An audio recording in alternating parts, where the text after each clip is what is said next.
Hello साथियों, जय Hind, good morning. जितने भी बच्चे एसएससी जीडी 2025 की तैयारी कर रहे थे बच्चों, आप लोग का एग्जाम शुरू हो गया है, ठीक है ना। तो आज के सेशन में साथियों हम हिंदी का बहुत ही ज़्यादा इंपॉर्टेंट प्रश्न करने वाले हैं। ये बहुत ही महत्वपूर्ण प्रश्न आज का होने वाला है, जो कि आपका पिछले साल एग्जाम में यह पूछा गया क्वेश्चन पेपर है।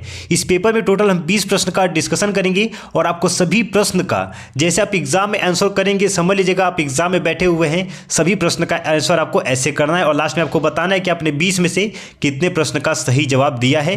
तो सभी बच्चे ध्यान देंगे, बहुत ही ज़्यादा महत्वपूर्ण प्रश्न आज का होने वाला है हिंदी का।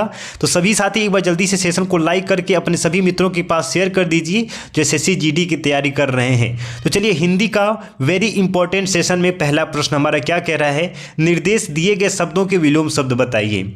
हर्ष शब्द का विलोम क्या होगा? प्रसन्नता, शोक, खुशी या फिर इनमें से कोई नहीं। तो बच्चे, हर्ष शब्द का विलोम शब्द क्या हो जाएगा?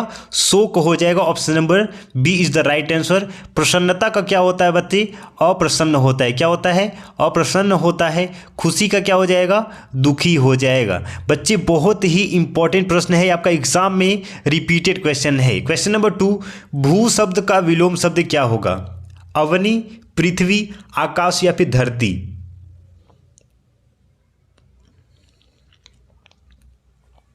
देखिए, भू मतलब होता है बच्चे धरा, धरातल, पृथ्वी होता है। तो भू का विलोम शब्द क्या हो जाएगा बच्चे? आकाश हो जाएगा। Option number C is the right answer. अवनी का विलोम शब्द क्या हो जाएगा बच्चे? अंबर होता है। क्या होता है? अंबर होता है। पृथ्वी का आकाश हो जाएगा और धरती का भी आकाश होता है। क्वेश्चन नंबर 3, दिए गए शब्दों के पर्यायवाची शब्द बताइए। चलिए, गंगा का पर्यायवाची क्या होगा? कालिंदी, सतदु, सूर सरिता या फिर सूरमिता।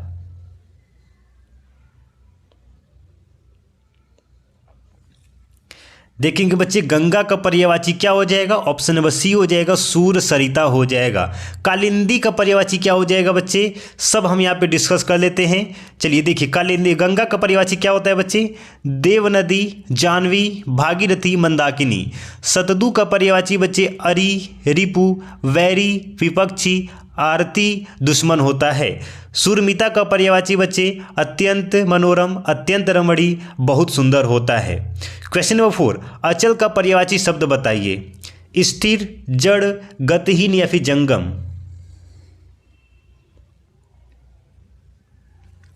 अचल का पर्यायवाची शब्द क्या हो जाएगा बच्चे? ऑप्शन नंबर आपका ए हो जाएगा, स्थिर हो जाएगा। जड़ का पर्यायवाची क्या होता है? सब हम यहाँ पे नीचे डिस्कस कर लेंगे। देखिए, जड़ का पर्यायवाची बच्चे क्या होता है? अस्थावर, निश्चेष्ट, अचेतन, गतिहीन, निर्जीव। गतिहीन का पर्यायवाची बच्चे स्थिर, ठहरा हुआ, असहाय, परित्यक्त हो जाएगा। जंगम का पर्यायवाची बच्चे गमनशील, चल, चलायमान और चर हो जाएगा। स्क्रीनशॉट ले लीजिएगा और इसका रिवीजन जरूर से करिएगा। बहुत ही इंपॉर्टेंट प्रश्न है, आपका एग्जाम में पूछा गया क्वेश्चन पेपर है ये। क्वेश्चन नंबर 5, निम्नलिखित में से हिंदी भाषा की लिपि क्या है? ग्रीक, देवनागरी, रोमन या फिर अरमाइक। अब ये सारे बच्चों को मालूम होगा कि हिंदी भाषा की लिपि क्या है बच्चे? देवनागरी है। Option number B is the right answer. Question number 6, निम्नलिखित में से शुद्ध वाक्य कौन सा है? चलिए इसको पढ़ के हम पहचानते हैं। देखिए, मैं आप वहाँ जाऊँगा, एकदम गलत हो जाएगा। अपने बच्चों बहादुर बनाओ, सेंटेंस ही पढ़ने में गलत लग रहा है। शरीर पर कई अंग होते हैं बच्चे, शरीर पर अंग थोड़ी होते हैं। विदुषी स्त्री का सम्मान करना चाहिए। ऑप्शन नंबर ए आपका बिल्कुल सही जवाब हो जाएगा। अगला प्रश्न, एक बार सभी बच्चे सेशन को लाइक करके एक बार शेयर कर देंगे बच्चे। निम्न वाक्य में रिक्त स्थान की पूर्ति उचित संज्ञा शब्द से करें। अब हम क्वेश्चन को पढ़ेंगे नहीं, जब संज्ञा की यहाँ पे बात कर दी गई है तो देखिए संज्ञा क्या है? किसी आपका संज्ञा नहीं है, लोकेश आपका संज्ञा है। Option number B is the right answer. बाकी आपका देखिए कितना टाइम यहाँ पे बच गया। क्वेश्चन नंबर 8, वह आकाश में तम का साम्राज्य था। उक्त वाक्य में प्रयुक्त तम का विलोम शब्द क्या होता है? तिमिर, प्रकाश, तारों या फिर अंधकार। तो तम का विलोम शब्द क्या हो जाएगा बच्चे, प्रकाश हो जाएगा। Option number B is the right answer. तिमिर का बच्चे कोई आपका विलोम शब्द नहीं होता है, ना तो आपका तारों का होता है। अंधकार का क्या हो जाएगा बच्चे, अंधकार का आपका हो जाएगा प्रकाश हो जाएगा। और सॉरी मैं माफ़ी चाहूँगा यहाँ पे, आपका तिमिर का बच्चे, तिमिर का विलोम शब्द आपका क्या हो जाएगा, प्रकाश हो जाएगा, ठीक है ना। बाकी तारा का आपका कोई विलोम शब्द नहीं होता है, तिमिर का प्रकाश होता है। क्वेश्चन नंबर 9, सिर उठाना मुहावरे का उचित अर्थ क्या होगा। हर स्थिति में साथ देना, सिर ऊपर करना, विरोध में खड़ा होना या फिर पीछे पड़ना।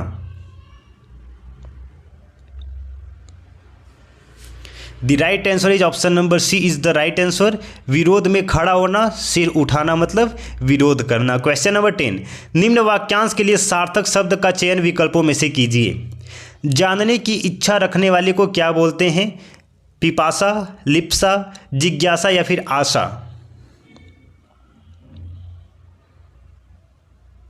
देखिए, जिससे कोई उम्मीद हो, आशा हो, उसको हम आशा बोलेंगे। और जिज्ञासा किसको बोलेंगे बच्चे, जो जानने की इच्छा रखता हो। Option number C is the right answer. Question number 11, द्वीप शिखा किसने लिखा है, भगवती चरण वर्मा, महादेवी वर्मा, श्रीमती इंदिरा गांधी या फिर शेक्सपियर।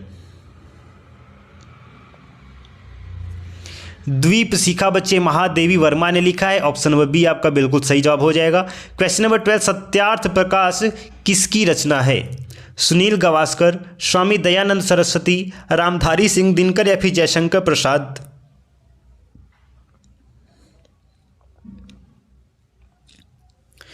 सत्यार्थ प्रकाश स्वामी दयानंद सरस्वती का रचना है। ऑप्शन नंबर बी आपका सही जवाब हो जाएगा। क्वेश्चन नंबर 13, सभी बच्चे सेशन को लाइक करके शेयर कर देंगे। आपका बच्चे जीके का शाम को 7 बजे आपका जीके का क्लास कराया जाएगा, रोज कराया जा रहा है। बहुत ही इंपॉर्टेंट सेशन है, तो क्लास को अटेंड करेंगे। कादम्बरी के लेखक कौन है, कालिदास, मैथिली शरण गुप्त, बाण भट्ट या फिर स्वामी दयानंद सरस्वती। कादम्बरी के लेखक बाण भट्ट हो जाएंगे। ऑप्शन नंबर सी आपका सही जवाब हो जाएगा। क्वेश्चन नंबर 14, मैं तुम्हारे, एक सेकेंड आपको ऑप्शन बराबर दिखाई दे, छोटा कर लेते हैं। चलिए, मैं तुम्हारे डैश भविष्य की कामना करता हूँ, वाक्य में रिक्त स्थान की पूर्ति शुद्ध शब्द द्वारा कीजिए। यानी कि उज्ज्वल का शुद्ध शब्द क्या होगा, रूप क्या होगा, वही आपको पढ़ के बताना है। जल्दी से इसका जवाब दीजिए। तो देखिए बच्चे, उज्ज्वल को हम कैसे लिखते हैं, उज्ज्वल होता है, ठीक है ना, उज्ज्वल होता है, उज्ज्वल नहीं होता है। ऑप्शन नंबर सी आपका सही जवाब हो जाएगा। शुद्ध वर्तनी से आपका 100% 2 प्रश्न आएगा, तो ध्यान देंगे इस पे। क्वेश्चन नंबर 15, हिंदी भाषा का कौन सा रूप मानक हिंदी के रूप में स्वीकार किया गया है, पूर्वी हिंदी, पहाड़ी हिंदी, खड़ी बोली या फिर पश्चिमी हिंदी।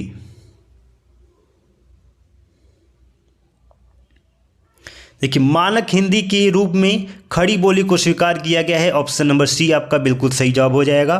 क्वेश्चन नंबर 16, भाषा शब्द की उत्पत्ति किस धातु से हुई है, सबको इसका आंसर मालूम होगा, भाष्य, भाष्य या फिर भाषा।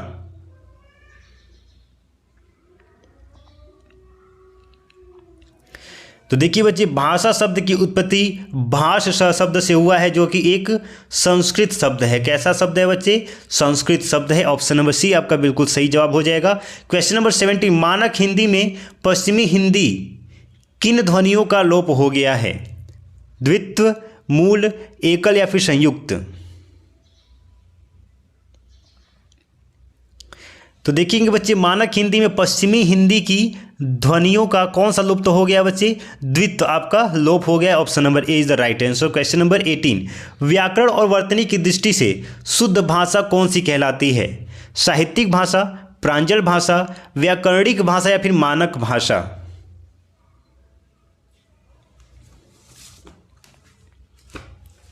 अब देखिए, व्याकरण और वर्तनी की दृष्टि से बात करें तो बच्चे मानक भाषा शुद्ध भाषा कहलाती है। Option number D is the right answer. Question number 19, जो शब्द की विशेषता बताता है उस संज्ञा को क्या कहा जाता है, संज्ञा, विशेषण, सर्वनाम या फिर विशेष्य।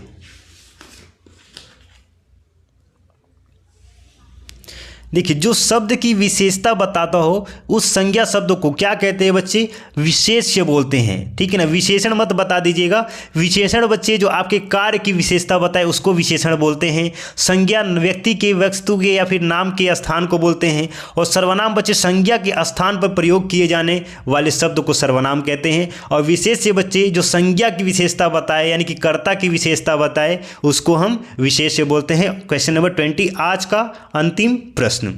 हिंदी दिवस किस तिथि को मनाया जाता है? 14 नवंबर, 14 दिसंबर, 14 अगस्त या फिर 14 सितंबर? और इस प्रश्न का जवाब देने से पहले सभी बच्चे बताएंगे 20 में से आपने कितने प्रश्न का राइट आंसर किया है। सभी लोग कमेंट में लिख के बताएंगे सर मैंने 20 में से इतने प्रश्न का सही जवाब दिया है। तो बच्चे हिंदी दिवस 14 सितंबर को मनाया जाता है। ऑप्शन नंबर डी आपका बिल्कुल सही जवाब हो जाएगा। सभी साथी चैनल को सब्सक्राइब कर लेंगे। शाम 7 बजे आपका जीके का प्रीवियस ईयर क्वेश्चन पेपर का डिस्कशन इसी चैनल पे कराया जाएगा। तो चैनल को सब्सक्राइब कर लेंगे और क्लास को अटेंड करेंगे। मिलते हैं साथी नेक्स्ट सेशन में। जय हिंद, वंदे मातरम। और जितने लोगों का कल एग्जाम है सबको best of luck for your exam.